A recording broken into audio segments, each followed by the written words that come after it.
Põe lá na pauta, João? Ponho sim, cara. Pôs Eu ali vou um até negocinho, colocar. links. Aí põe ali Vou embaixo. colocar aqui, ó. Tô colocando aqui agora. Colei Nossa. Nossa, eu colei tudo errado. Eu tô vendo a pauta aqui, qual foi o maior link do mundo.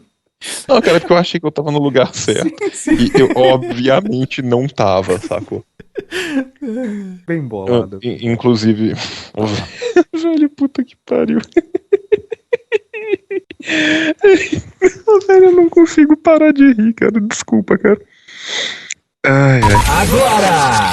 Televisão, cinema, quadrinhos, música. Coisa velha! Começa agora, Decrépitos!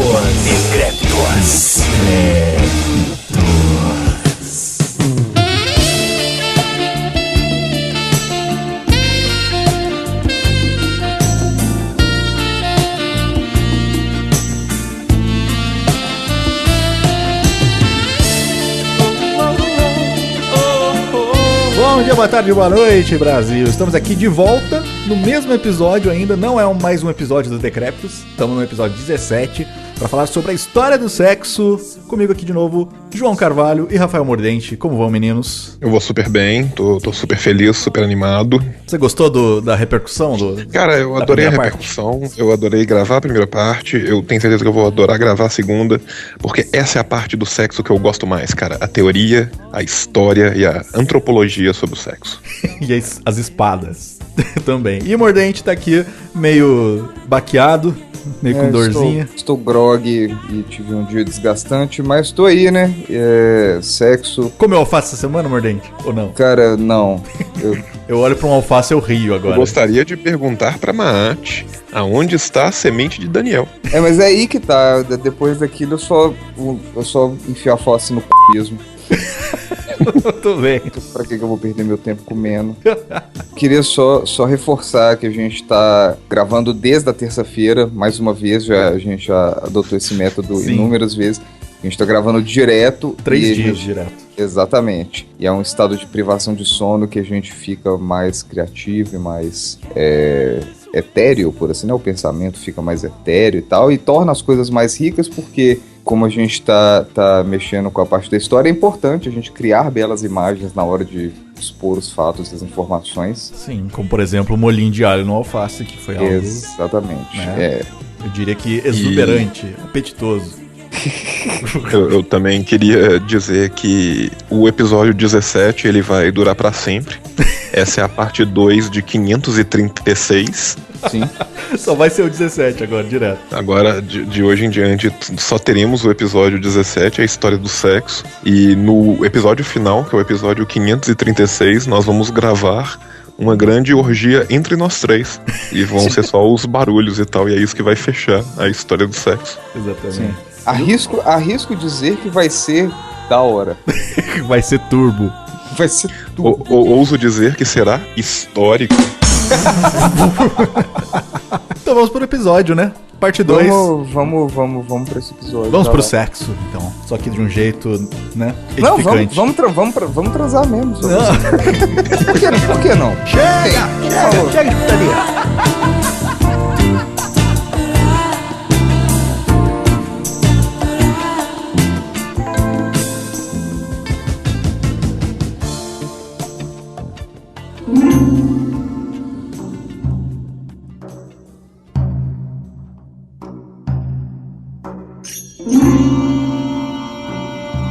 Antiguidade, João Carvalho, sua especialidade, né? Você que é um historiador formado. A antiguidade, vamos situar o pessoal. O que é exatamente a antiguidade do mundo humano? Se a gente for pensar assim numa divisão de história uma divisão bem francesa do século XIX, assim, a história, a gente tem que entender que a história ela é muito mais fluida do que isso, porque, por exemplo, você tem uma divisão entre, por exemplo, assim, o Império Romano terminou no ano tal. Sim. Cara, não é aquela coisa, chegou tipo o dia 27 de abril Acabou, e né? terminou a Idade Média e nos outros o cara no outro dia de manhã tá chegando tipo de viagem e fala assim, pô galera, adoro viver na Idade Média. Não, vacilão, agora é moderna. Virou tipo ano novo, né? Virou, segunda-feira não é mais. É, maluco, olha o relógio da igreja, você tá louco? Virou, sacou? Seria muito maneiro se fosse assim, né, cara? Seria muito maneiro se fosse assim, sacou? Tipo mas assim, não é. Caiu a Bastilha, agora é a Idade Contemporânea e tal. Os caras, porra, que solta merda, eu foguete. viajei e perdi, sacou? Tipo, Eu tava dormindo, não vi, mudou. putz, tava dormindo, cara. Pô, ninguém me avisa, galera, pô. O cara dorme na Idade Média e acorda na Idade Moderna. É tipo isso. É que na escola eles ensinam a gente que é, né, basicamente tipo assim. não, isso é uma rapidão. definição Pum, pá. pra estudo, né? Assim, isso é uma definição pra poder para estudar. Então, assim, você tem, por exemplo, assim, a antiguidade tardia, antiguidade clássica, sacou? Mas assim, antiguidade como um todo, você tem que pensar em antiguidade, o período da antiguidade. Você pensa desde o começo das civilizações, das proto-civilizações, das proto-comunidades, comunidade Uruk, comunidade Nagash, Uruk? as comunidades das primeiras. Urukhai? Não. Uma das primeiras comunidades, proto-comunidades sumero-acadianas foi Uruk, Olha aí. que nada era se uma cria. cidade-estado nas margens do Tigres ou do Eufrates. Agora eu tô na maior dúvida de qual dos dois, pra não falar bobagem, entre o Tigre e o Eufrates, que a região é pequena. E também, tipo assim, no Egito você tinha o Egito ele é marcado, a divisão entre Egito e Sudão é marcado pelas cataratas do rio Nilo, e também foi nessa região que você teve as primeiras comunidades. O Egito, na verdade, era a junção de dois reinos. Antes do Egito ser o Egito era o reino do norte e o reino do sul. Tanto que o faraó, ele tem aquela coroinha louca de faraó e um cetrinho na mão. O cetro representa um dos reinos, que é o báculo, e a coroa representa o outro reino. Então, assim, o faraó é o que junta o reino do sul e o reino do norte, sacou? Mas todo faraó já era assim? Ou só se ele tivesse, sei lá, invadido e Quando ganhado? vira faraó... Não, quando chama faraó, já é o Egito unificado, que tem tá. o comandante do Egito unificado é o faraó. Entendeu? Ah, sim, entendi. Antes disso, você tinha quase que cidades-estado, vamos colocar assim.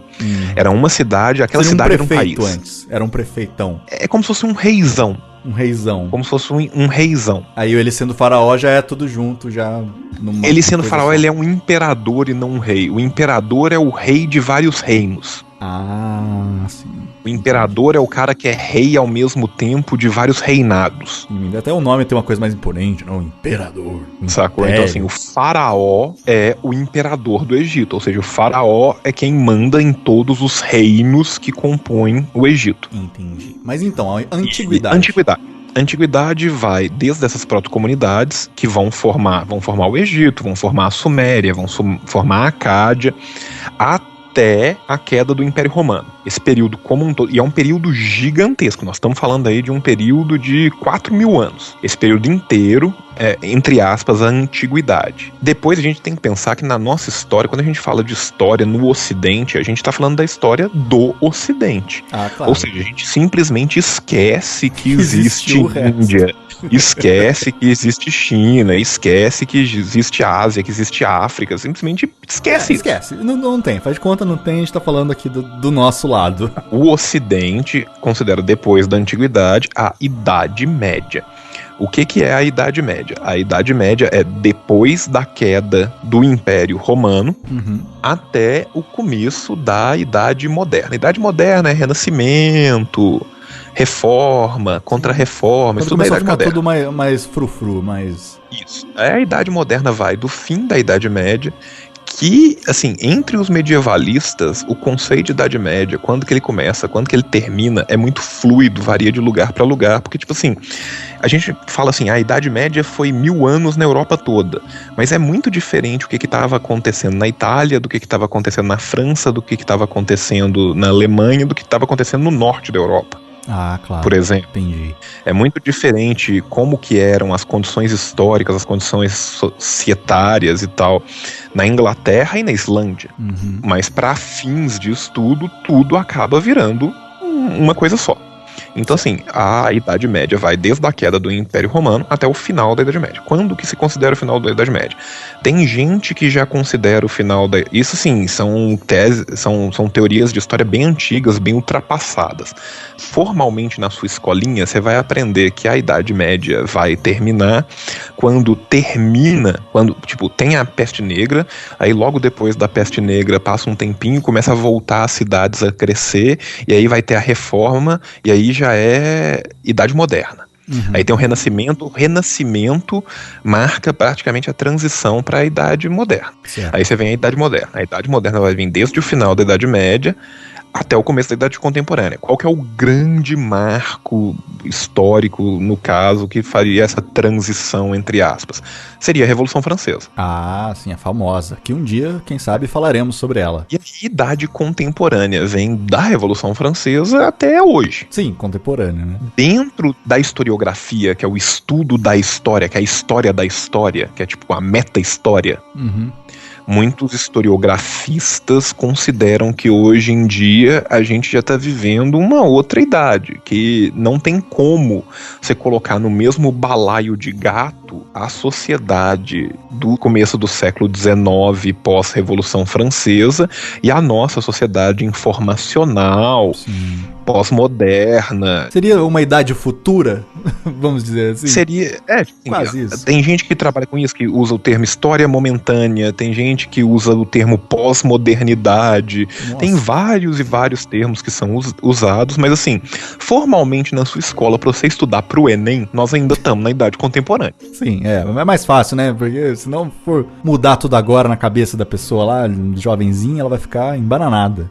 Exatamente, mas para ficar mais simples, antiguidade. É desde lá de trás da Suméria e do Egito até o Império Romano, terminou o Império Romano, Idade Média, terminou a Idade Média, Renascimento, já a Idade Moderna, Revolução Francesa, Idade Contemporânea.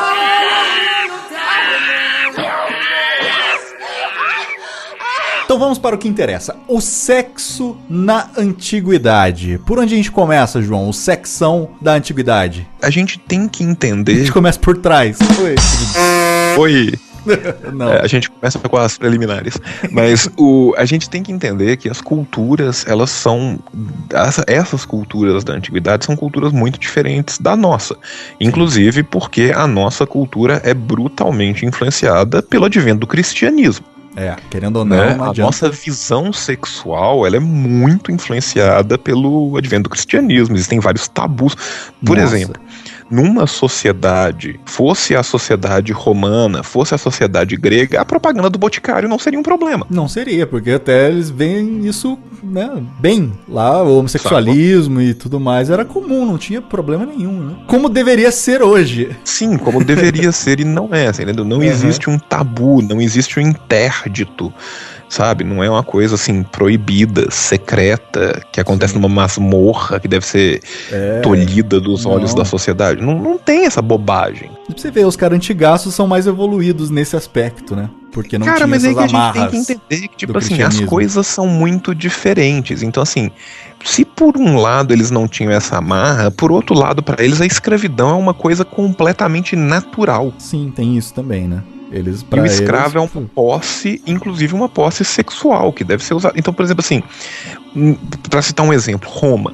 A traição em Roma, ela era passível de punição. Só que só é considerado traição em Roma quando um cidadão trai a sua mulher também cidadã com um terceiro cidadão. Se fosse com escravo não tinha problema. Não, se fosse com escravo não tinha problema. Tanto que todas as casas romanas, dos cidadãos romanos, a gente tem que entender que na sociedade romana, o que menos tinha era cidadão. Hoje em dia você fala assim, o cidadão brasileiro, todo mundo nasce cidadão. Sim, tem certidão, é cidadão. O cara que nasceu no Brasil, tem certidão de nascimento, é cidadão brasileiro. Na época, não. A última coisa, o que você menos tem na sociedade como um todo é cidadão. Então, assim, você tem um inúmero número de escravos, você tem um número menor de escravos já libertos, mas que eles também não são cidadãos.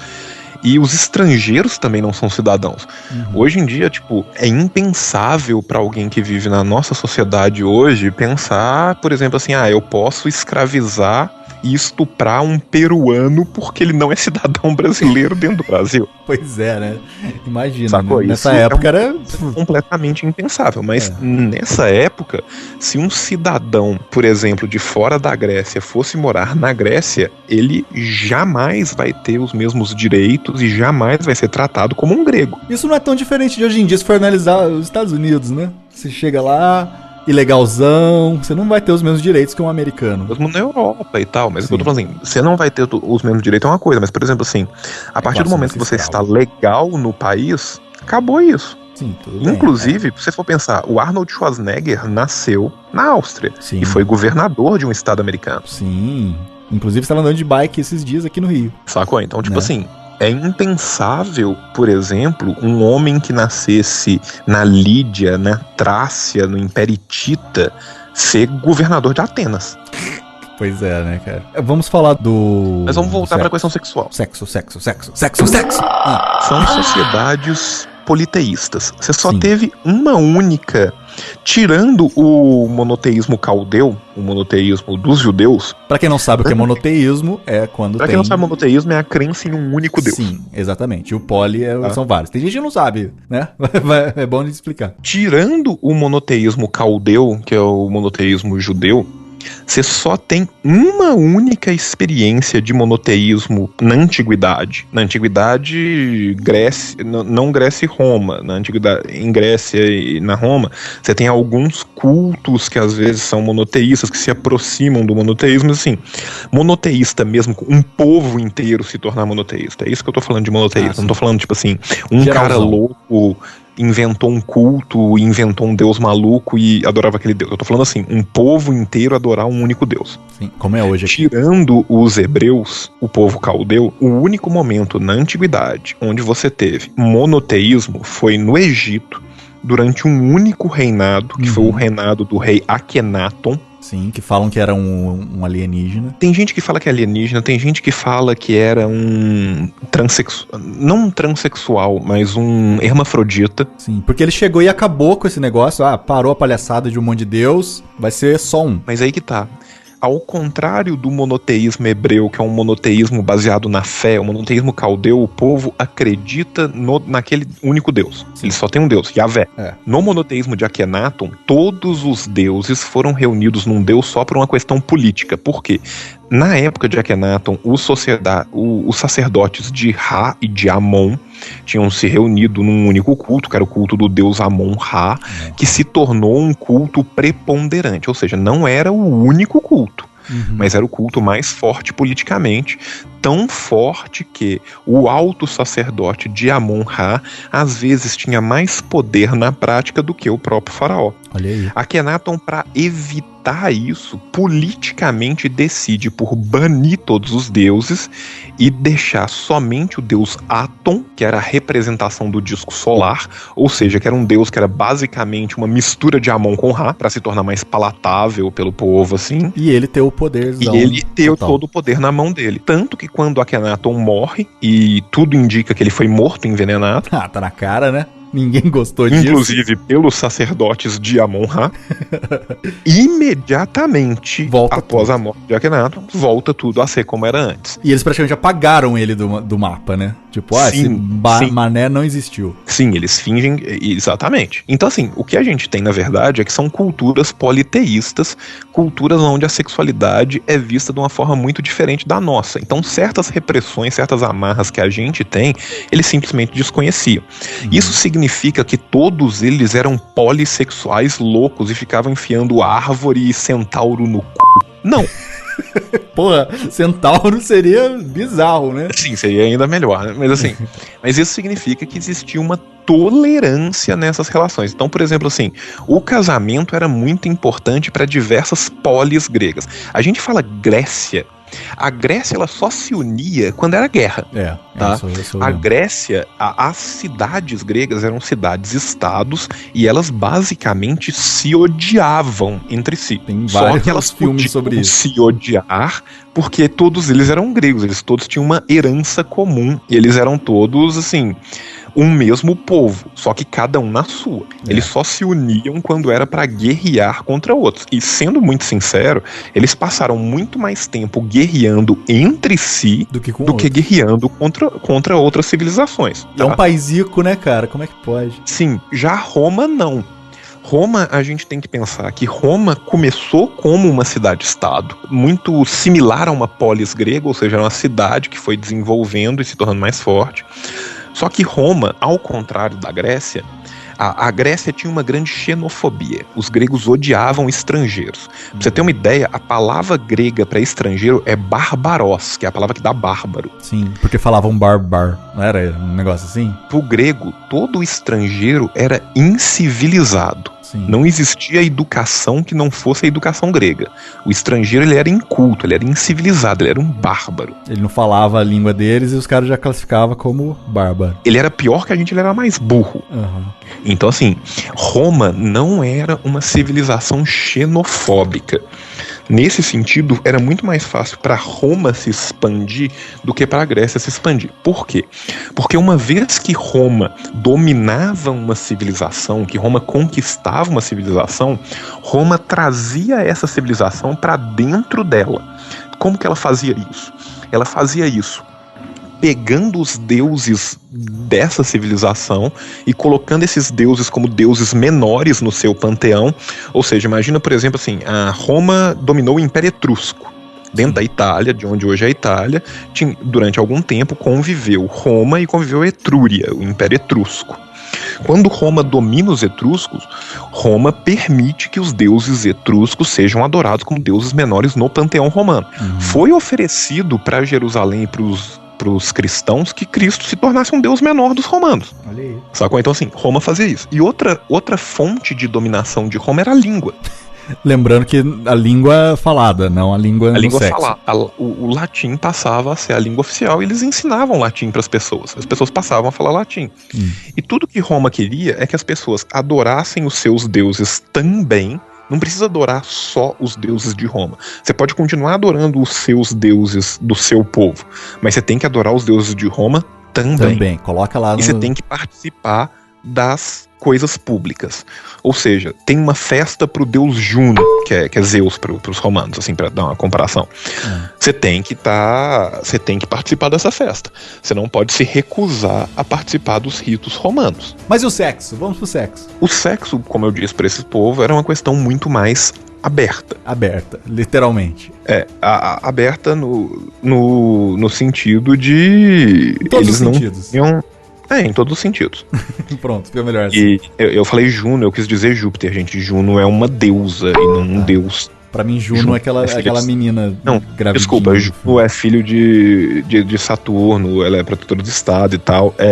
Eu quis dizer Júpiter e eu falei Juno, desculpa. Tá perdoado. É um erro honesto. Mas assim, o sexo, tanto em Roma quanto o sexo na Grécia, eles eram bastante mais abertos sexualmente do que nós somos até hoje. Sim, assim. A gente tem uma ideia de putaria louca, né? Na Grécia e em Roma. A gente tem uma ideia de putaria louca porque é uma ideia construída a partir de uma visão pudica e cristã do que a gente tem desse povo. Então, assim, não significa que eles andavam na rua trepando, mas significa que, por exemplo, assim, nas casas de banho, nos puteiros, nos bordéis, como tinham, e mesmo dentro das próprias casas, era muito mais comum e muito mais liberado. Então, por exemplo, assim, na Grécia era muito comum a relação erastes-homem, também chamada de relação pederaster, da pederastia, que era um homem mais velho com um homem mais novo.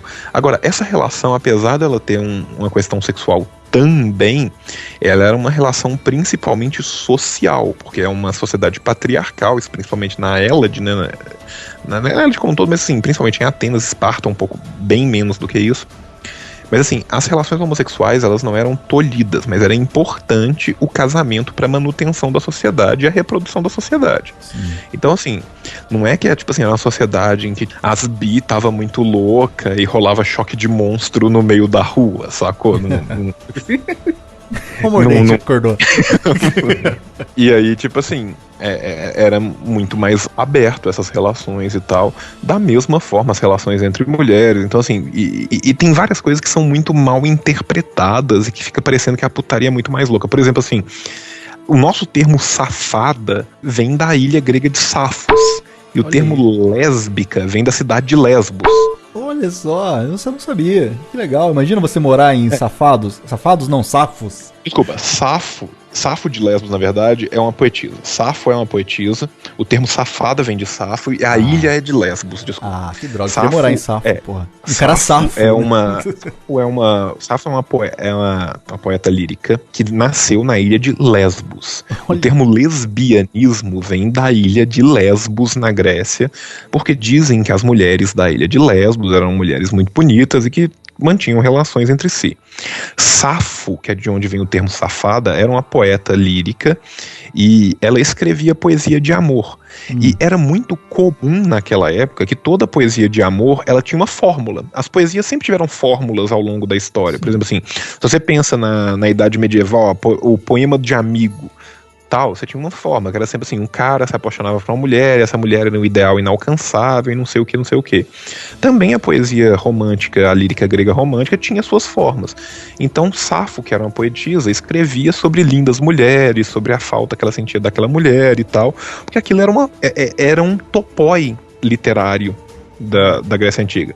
Não significa necessariamente que ela era uma lésbica louca, Safada. que tava safada, louca, seca por mulher, que tava querendo linguar todas as mulheres da ilha, sacou? Mas a galera tende a Talvez interpretar até quisesse. isso de uma forma muito mais aberta. Além disso, como é uma sociedade onde o sexo é encarado de uma forma muito mais natural, a representação do sexo também é natural. Então, tanto o desenho sobre o sexo é um motivo comum da decoração nas casas. Então, assim, as louças, os talheres, os vasos, as ânforas, as paredes, várias coisas tinham representações sexuais. Então, assim, eles não tinham o menor problema em representar o corpo nu. O ideal de beleza, com o tempo, ele no período helenístico, ele vai mais pro corpo feminino, e no período clássico ele vai mais pro corpo masculino, mas eles nunca tiveram problema nenhum em representar o corpo nu, em representar os órgãos genitais, em representar cenas de sexo, cenas de penetração, porque para eles aquilo era uma coisa normal, que faz parte da vida. Não existia um tabu em cima do sexo. O sexo não era visto como algo ruim, que era necessário só para reprodução. Essa ideia, inclusive, de que o sexo só deve ser aceito para reprodução é uma ideia que vem do cristianismo primitivo, principalmente através de São Paulo, de Agostinho e de São Jerônimo, que são pais da igreja. Antes disso, na sociedade grega, na sociedade romana, o sexo era visto como algo natural e como algo até social, entendeu? Era importante socialmente. Então, por exemplo, assim, as Olimpíadas eram disputadas com todo mundo nu e coberto em óleos. Sim, você imagina os caras... Assim, se for pensar, a greco-romana era uma luta de submissão entre dois homens nus, jovens, viris, cobertos de óleo. E era piruzada na cara adoidada. Exatamente. Então, assim, só que essas relações não eram relações necessariamente sexualizadas, entende? Porque, tipo assim, a gente vê isso com uma questão sexual porque a gente imagina que se tiver dois homens nus cobertos de óleo, um raspando o piu-piu no bumbum do outro, não vai ser uma luta. Se todo mundo usa óleo e tal, como é que fica arremesso de peso, salto com vara, essas paradas que, tipo, precisa... Eles usam óleos no corpo, pro corpo, pra mostrar a forma física. Por exemplo, assim, no arremesso de peso, ele não vai usar óleo na mão, mas ele vai bisuntar o tórax, as pernas, os ombros, pra demonstrar o seu corpo, pra demonstrar a sua forma física. Pra demonstrar que ele atingiu a mesura entre o espírito e o corpo. Entendi. Sacou? Não é pra prejudicar o negócio.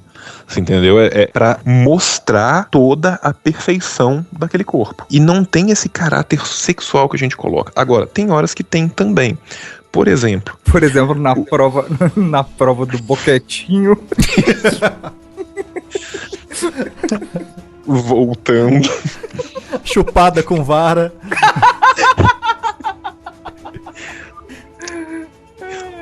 Por exemplo... Sim, o professor fica bravo. Vai, João. A educação grega, a paideia, ela era feita normalmente por um...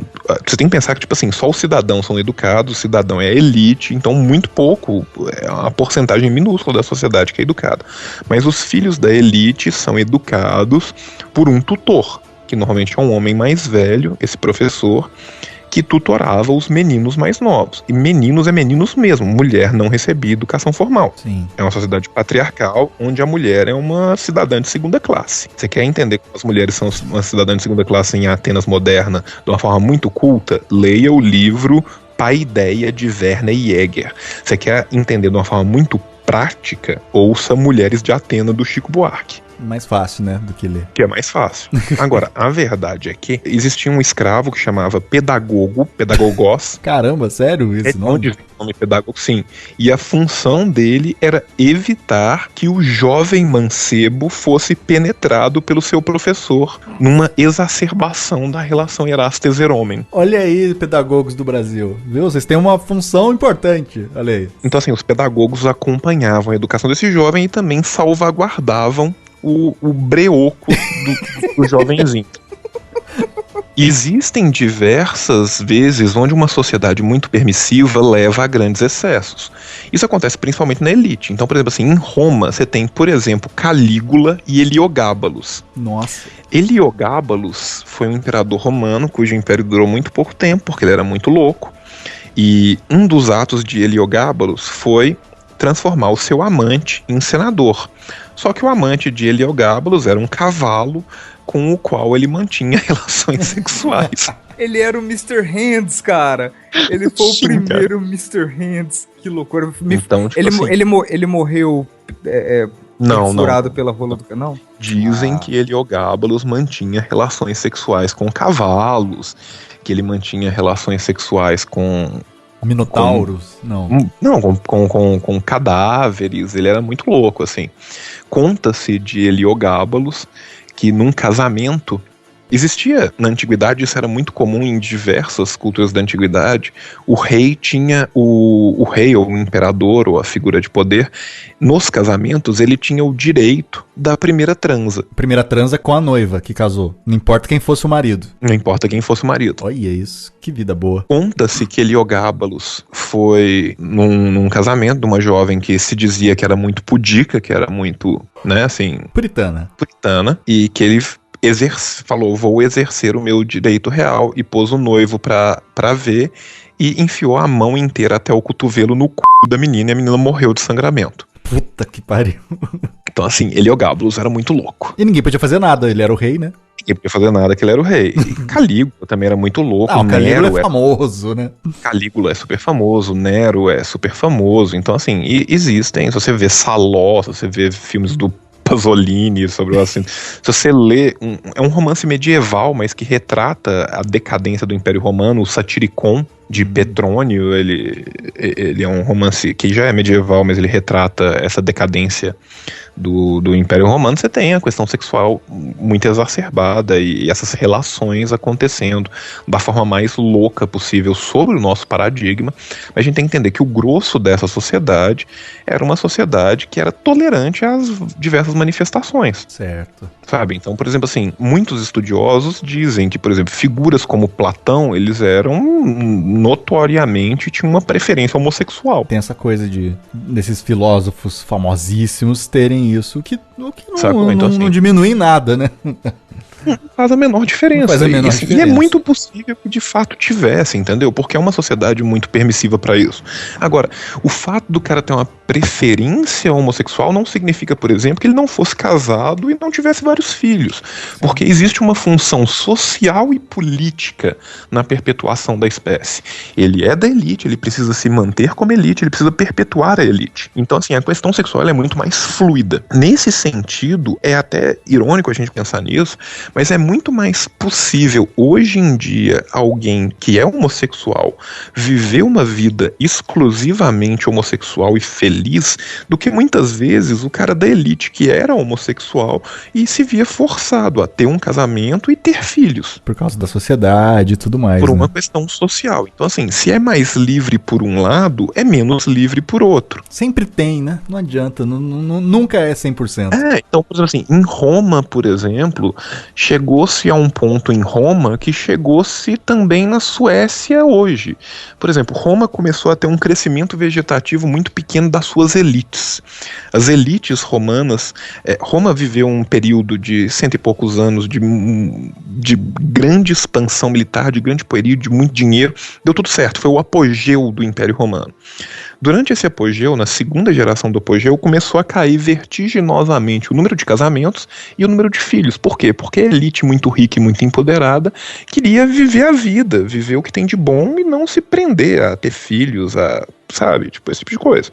Aí o que aconteceu? O Estado se viu obrigado a proibir métodos contraceptivos, incentivar o casamento, inclusive com dinheiro, monetariamente. Ele começou a desonerar de impostos os filhos, que é o que hoje em dia acontece em países como a Suécia, como o Canadá, que tem um crescimento vegetativo muito baixo. Na Rússia também, né? Ou Na não? Rússia ainda menos. Ainda menos. A Rússia ainda tem um crescimento vegetativo, porque, tipo assim, a Rússia, cara, a gente fala a Rússia, mas a Rússia são várias Rússias, né? Sim, é É verdade. muito diferente a Rússia de Moscou e a Rússia de Novosibirsk, na Sibéria, ou a Rússia na fronteira com a Mongólia, onde os russos são asiáticos. Sim. Tem cara de mongol e são russos, e fala russo. Uhum. Então, assim, a Rússia são Rússias. Ah, então Mas, então deixa. então, assim, dependendo da região da Rússia, não, o crescimento é muito alto, inclusive, e dependendo, não. Agora, tipo assim, a Rússia ocidentalizada, a Rússia de Moscou, a Rússia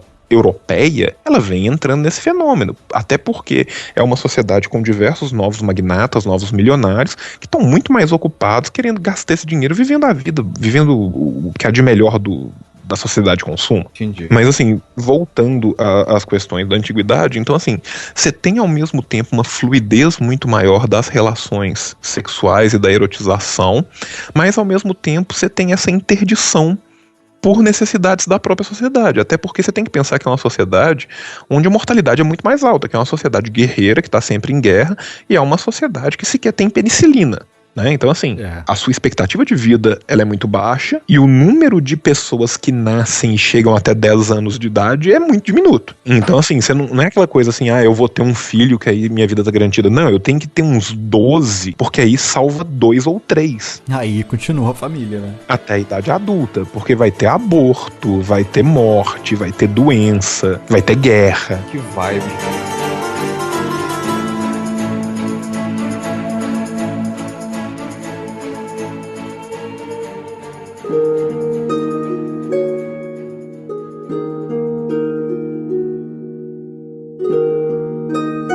Idade Média, João, sua especialidade. Vamos falar agora sobre o sexo da Idade Média, a Era Medieval, que ficou muito conhecida, né, pelas pessoas como uma idade onde tudo era proibido. A Igreja Católica estava chegando com tudo e o pessoal tinha um pouco de vergonhinha e medo de ir para o inferno se pensasse em sexo ou se fizesse e não fosse para ter filhinhos. Não era mais ou menos isso? Era mais ou menos por aí e eu vou tentar explicar da forma mais sucinta e direta possível. Tem duas coisas que a gente tem que entender primeiro da Idade Média e do sexo na Idade Média, que é primeiro, as raízes do sexo na Idade Média, das visões sobre sexualidade na Idade Média, se bem que sexualidade é um termo muito anacrônico para a Idade Média, que a Idade Média é o sexo antes da sexualidade, porque sexualidade é um termo do século XIX, elas ainda estão na Antiguidade, ou seja, o Império Romano, já no seu final, ele adota o cristianismo, ele se torna um império cristão. E quando ele se torna um império cristão, ele vai mudar muito a forma como o sexo era visto. Então, assim, o sexo que a gente falou na Antiguidade, falou um pouco sobre a sociedade romana e tal, é muito diferente quando no final do Império Romano, pouco antes da Idade Média, com a queda, já na queda, no processo de queda do Império Romano, assim como qualquer processo histórico, não é uma coisa que acontece assim de um segundo do dia pra noite, sacou? Né? Tipo assim, porra, tava numa festa muito louca com Calígula e seus cavalos, aí eu acabei dormindo demais e acordei, já estavam vários monges e galera pagando corvéia e era a Idade Média, putz, que vacilo. Botando o cinto de castidade em você. Sabe, tipo assim, porra, cadê o Heliogábalo e o Calígula? Não, cara, eles foram embora, agora é só Santo Agostinho e Jerônimo. Porra, que merda, sacou? Tipo, Eles se transformam, né? eles se transformam misticamente da badalada da meia-noite, e aí, tipo assim, tinha uma piranha persa muito louca com vários piuski nos mamilos e de repente ela vira a freira mística e o Degarda von Birgen, sacou? Não é exatamente isso que acontece. Ia ser muito mais legal se fosse assim, mas não é.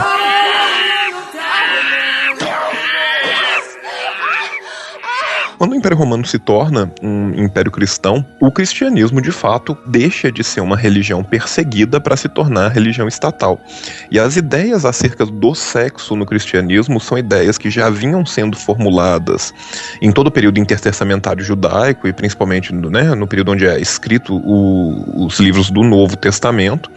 Então, assim, Paulo, por exemplo, é muito importante para essas ideias de sexo, que é a ideia que, tipo assim, o sexo só é correto, só é aceitável dentro do casamento, que o desejo carnal, a lascívia é algo que afasta o homem de Deus e tal. Então, assim, e além disso, Santo Agostinho e São Jerônimo também são grandes fundadores dessas ideias de sexo. Tipo, tanto que a posição missionário é a posição que Agostinho recomenda no Confissões no livro dele, no Confissões, que ele fala que é a melhor posição para concepção, tá? Que belo nome, né? Missionário. Também conhecido como papai e mamãe. Mamãe, exatamente. Não, mas missionário é muito mais legal, né? E qual que é a ideia dessa posição? A ideia dessa posição é que o homem esteja por cima, porque durante o Império Romano, várias das representações pitográficas e tal, existia uma liberdade maior no sexo, e muitas vezes a mulher cavalgava o homem. Então, assim, já no cristianismo, o homem está por cima, mostrando que, tipo, existe uma superioridade do homem sobre a mulher, e o sexo tem uma função reprodutiva. Por quê? Porque o nosso mundo é um mundo de pecado, e o mundo vindouro, a cidade celeste, a Jerusalém que está no céu, que é o mundo de verdade para o qual a gente deve viver. Então é a questão da espiritualidade.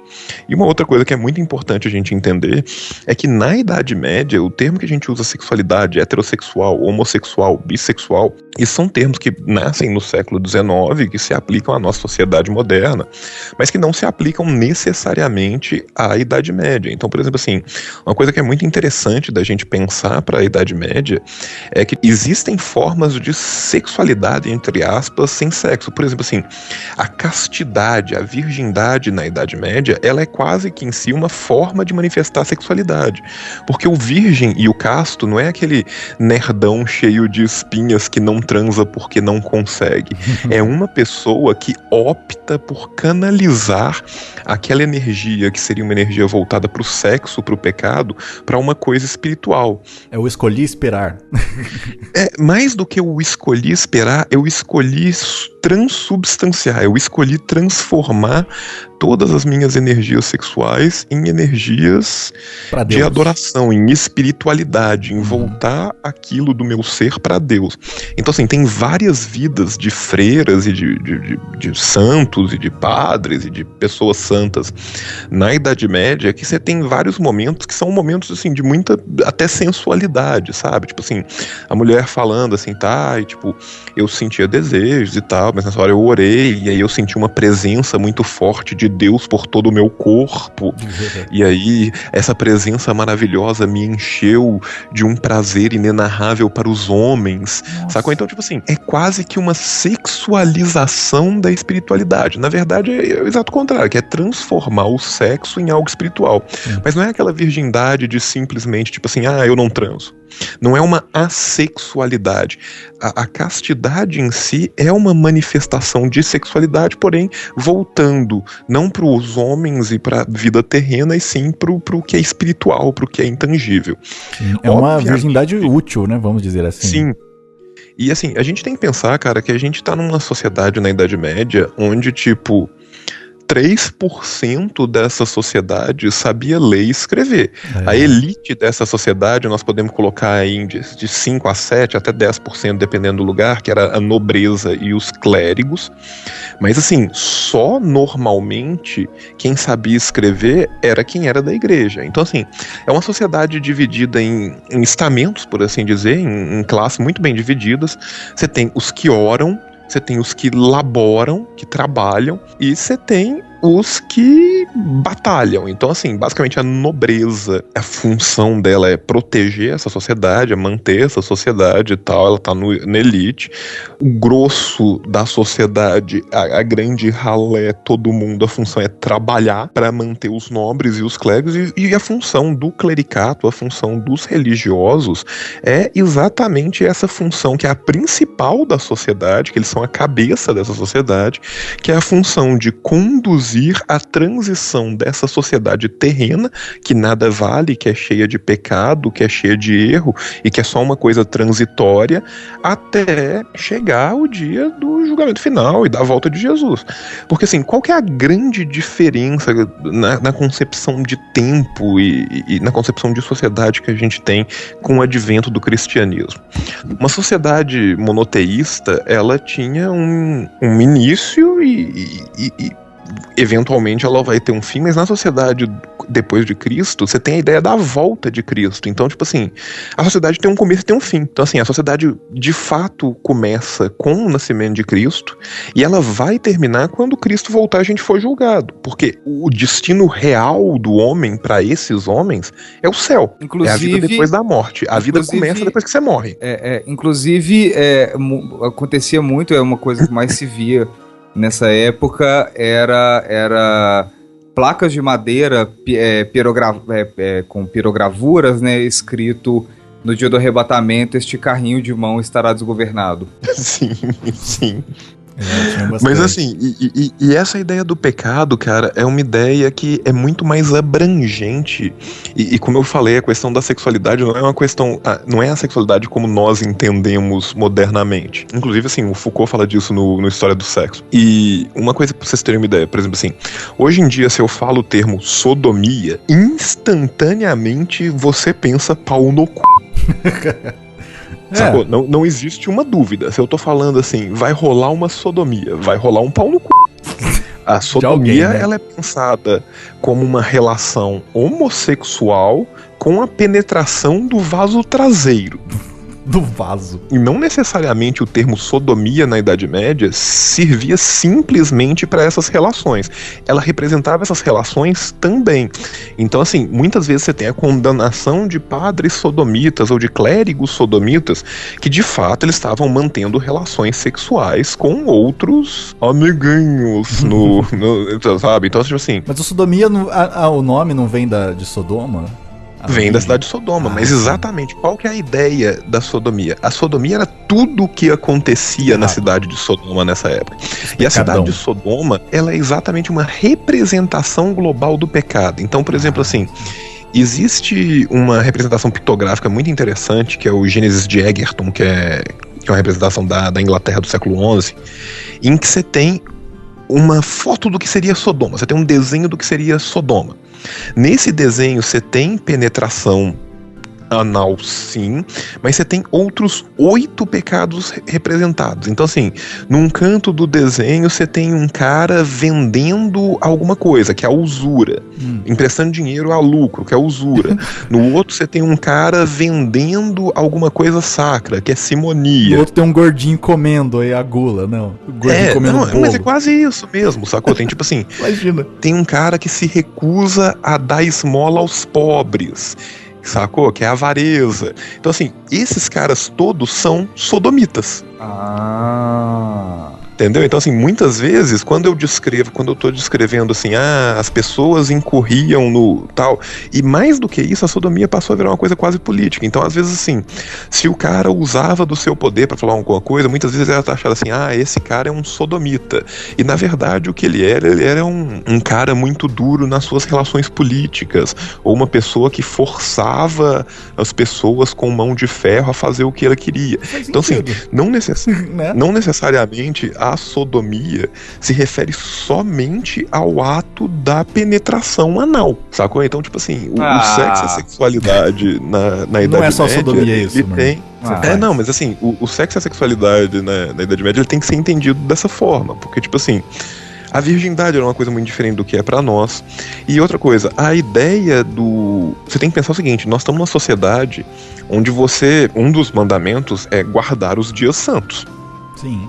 Certo? Então, assim, você não pode transar nos dias santos. Não pode nem comer carne às vezes, né? Hoje em dia, a gente tem 5, 6, 7 dias santos por ano. Nós estamos falando de uma sociedade que tinha de 140 a 200 dias santos. Pois é, cara. Mas ainda entrando... É por isso que o que é...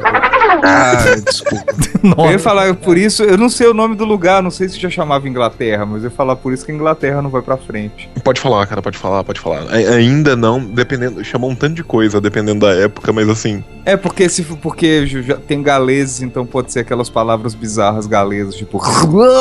Saca? E aí eu não sei, mas por isso que o Reino Unido não vai pra frente. Por isso que os bretões não vão pra frente. E é muito engraçado, cara, que você tem que pensar uma outra coisa, cara. Tipo assim, é uma sociedade onde quem normatizava o sexo era quem não fazia sexo. É tipo a internet, velho. Hoje em dia tipo assim... tá rolando umas tretas de política, então vamos normatizar a política. Então quem que a gente chamava? Vou chamar as galera que não sabe porra nenhuma. Chamar o pessoal do Twitter, né? Vamos normatizar o futebol, então. Chama quem? Chama o Davi Luiz, tá ligado? Dá uma abraçadeira de capitão pra ele aí. O cara tá encucado com esse do Davi Luiz. Falar Mas em assim, virgindade, isso é uma coisa muito louca, cara. Porque, tipo assim, São Jerônimo, em tese, sempre foi virgem. Agostinho, não. Santo Agostinho, que é um dos caras que boa parte da ideia sobre sexo, sobre como deve ser o sexo marital, o que é pecado, o que não é, o que pode, o que não pode, vem de Santo Agostinho. E esse Santo Agostinho, ele não era virgem. Sim, ele né? foi casto. Ele pegava a menina lá na Grande Família, né? A Bebel, não era esse? A Jezebel, a Jezebel. Eu não entendo, cara, era o maior picareta, como é que virou santo, né, Tanto cara? que Santo Agostinho tentou construir uma torre pra Bebel, né, e virou a torre de Bebel, né, deu um mau problema. Não, e aqui, mas de certa forma é coerente, que é tipo assim, o cara vai lá, faz altas paradas, porque agora você falou que ele não era virgem, na minha cabeça ele é um sodomita. Então, ele experimentou várias coisas, comeu altos deu altos chupou altas teve sua chupada e tal. Meu Deus, que palavreado é esse? Super...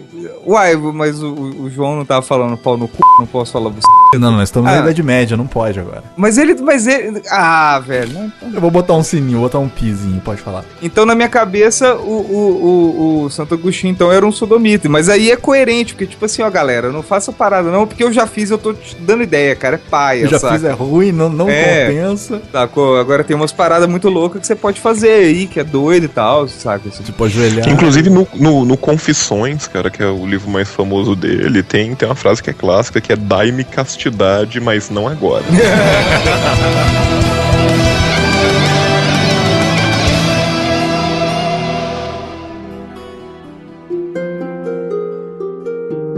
Ainda tem muita polêmica e alguns historiadores dizem que é falácia, outros dizem que era verdade. É o cinto de castidade, que pra quem não sabe é aquele negocinho, né, que o pessoal botava, ou porque queria botar, ou os caras botavam nas suas mulheres pra elas não, né, fazerem um lesque-lesque ou pra proteger de estupro, essas coisas. É verdade isso, João? Tinha na Idade Média? Ou é besteira? Aquela coisa. É mais antigo, é mais novo? A preservação da virgindade era feito. Não necessariamente ela era feita com aquele cinto de metal que você via nos filmes da Sessão da Tarde que você assistiu quando era menino. Sim. Então, não necessariamente precisa, né? Primeira coisa que a gente tem que pensar é o seguinte: qual virgindade que interessava ser salvaguardada? A virgindade da nobreza. Sim, claro, né? Porque as pobrinhas... Tanto que, inclusive, gente, vamos lembrar de uma coisa. Sobrenomes só passam a existir depois que tem mais influência quando o dinheiro volta a circular mais, as trocas começam a diminuir e tal. E no começo, os sobrenomes eram topói geográfico. O que significa?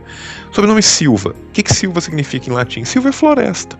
Então, por exemplo, assim, todo mundo que vivia perto no interior do país era Silva. As pessoas daquela aldeia, era uma aldeia que era no interior, era Silva, entendeu? É o pessoal do mapa.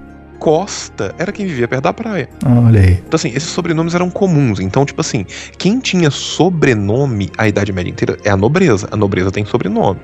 Tanto que casa um com o outro, o matrimônio é muito importante. O matrimônio, ele é arranjado, tá um pouco se fudendo. Então, assim, casa velho de 70 anos com menino de 12, o que importa é a questão política e tal. Então, assim, quem tinha sobrenome de verdade, cujo sobrenome porta era a nobreza. Os pobres não. E muitas vezes os pobres viviam em casas comunais. Não existia isso de cada um tem a sua casinha. Muitas vezes, às vezes na mesma casa, coabitavam 10, 12, 14, entre aspas, família, porque não tinha esse conceito de família. Era tudo junto. Sacou? Era tudo junto. E como era tudo junto, as pessoas se deitavam todas juntas. Então, assim, muitas vezes as pessoas não sabiam de quem que aquele menino era filho. Você entendeu? Ninguém era de ninguém, né? Cara, existia uma fluidez muito maior, sabe? Tipo assim, você não precisa pensar que só porque a igreja condenava que nada acontecia. Sim, mas o cinto e o cintinho? Voltando pro cinto. A nobreza é que era importante preservar a virgindade. Por quê? Porque, imagina, cara.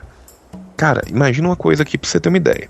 Eu sou um nobre da região da Aquitânia, na França, perto da Alemanha. Tô imaginando. Você, Daniel, é um nobre da região de Canterbury, na Inglaterra. Olha. Aí você vai mandar o seu filho para se casar com a minha filha, porque aí nós vamos ter laços em comum e o primeiro de nós que morrer vai herdar todas as propriedades, ok? Entendi. Tranquilo. Sim. Então assim, Tranquilo. a gente fez esse acordo e você vai mandar seu filho. Aí imagina, você manda seu filho tem que arrancar da Inglaterra, atravessar a porra do Canal da Mancha, chegar na França, atravessar a porra da França inteira até chegar na Aquitânia.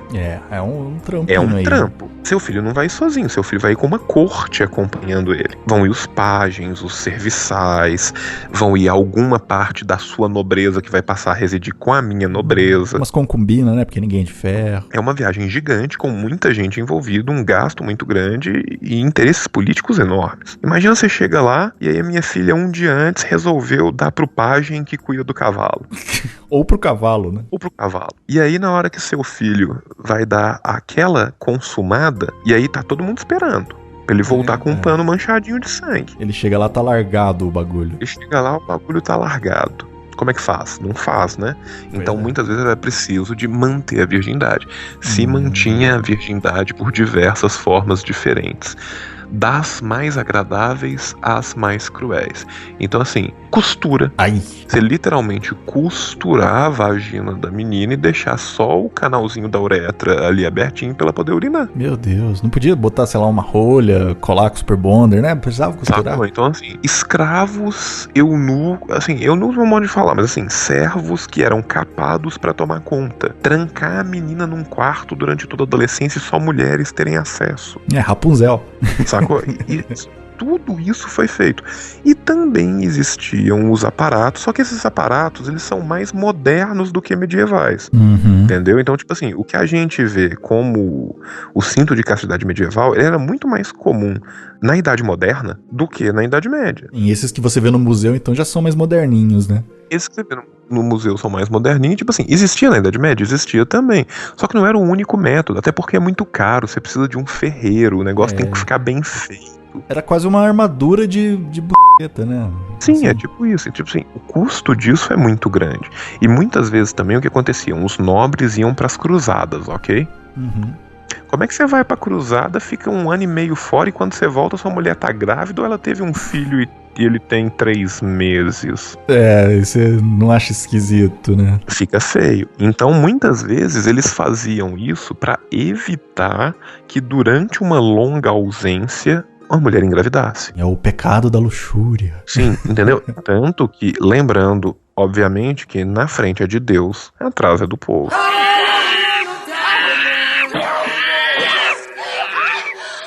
A gente tem muito ainda o que falar, né, João? Essa história toda é muito grande. Assim, a gente mal a gente falou assim por cima. A superfície, nós estamos falando super por cima de vários assuntos. Foi só a cabecinha hoje. Sim, nós fizemos só a cabecinha hoje, assim. No link do post a gente vai colocar, né, os links para os livros tal que eu tô falando, né? Vamos colocar o link do dicionário temático do Ocidente Medieval para quem quiser, do História da Sexualidade do Foucault, que é um livro bacana. Vamos colocar o link do A Bolsa e a Vida, do tal, vai ter coisa bacana aí pra gente. Sabe o que a gente podia fazer? Colocar lá, sei lá, um PDF, imprima aqui seu cinto de castidade. Importante. Pô, ainda mais pra essa internet hoje em dia, né, cara? Tem que. Eu acho que, tipo, se Davi Luiz nos ensinou alguma coisa, é que é importante esperar.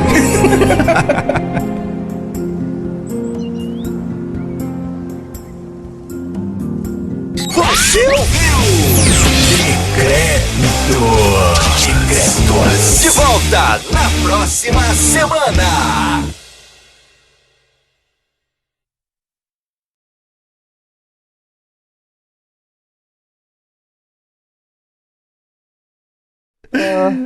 Eu só queria dar alegria pro meu povo, gente. Não, Sim, para, Daniel, cara. dá essa alegria aí pra nós. Qual que é a última lá dele? Ele quer encher o coração do Vamos comer essa torcedor. alegria, pai de família. Vai encher esse coraçãozinho de alegria aí, pai de família. De família. Nossa, não começa não, cara. Tipo. Não, velho, na boa, cara. Super Mario Bros.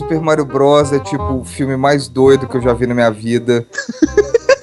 Sério, eu adoro Guardiões da Galáxia. Sério, cara, tipo, porra, o filme do Super Mario, cara, é tipo. Sabe, é porque eu não tinha entendido as texturas dele. Eu só fui entender as texturas agora que eu vi o Davi Luiz com a abraçadeira de capitão da seleção brasileira, que eu olhei o Super Mario Bros. De volta e, cara, pau no cu das invasões bárbaras, cara. Pau no cu daquele declínio do Império Americano, Lawrence da Arábia, Casablanca, puta filme fudido, babaca tocando piano. Não, velho, tem dois encanador, velho, brigando com um truta aí que teoricamente que é um dinossauro, mas na verdade ele é um cara, tá ligado? Entendeu? Então assim, essa metalinguística, esse cinécodo conceitual, olha, finalmente usei cinécodo sem perguntar, entendeu? Olha, pra você ver o tanto que o filme do Super Mario Bros. Mudou minha vida depois que eu vi o Davi Luiz usando a braçadeira de capitão da seleção brasileira. Então eu só queria deixar isso bem claro que... Sim. Né?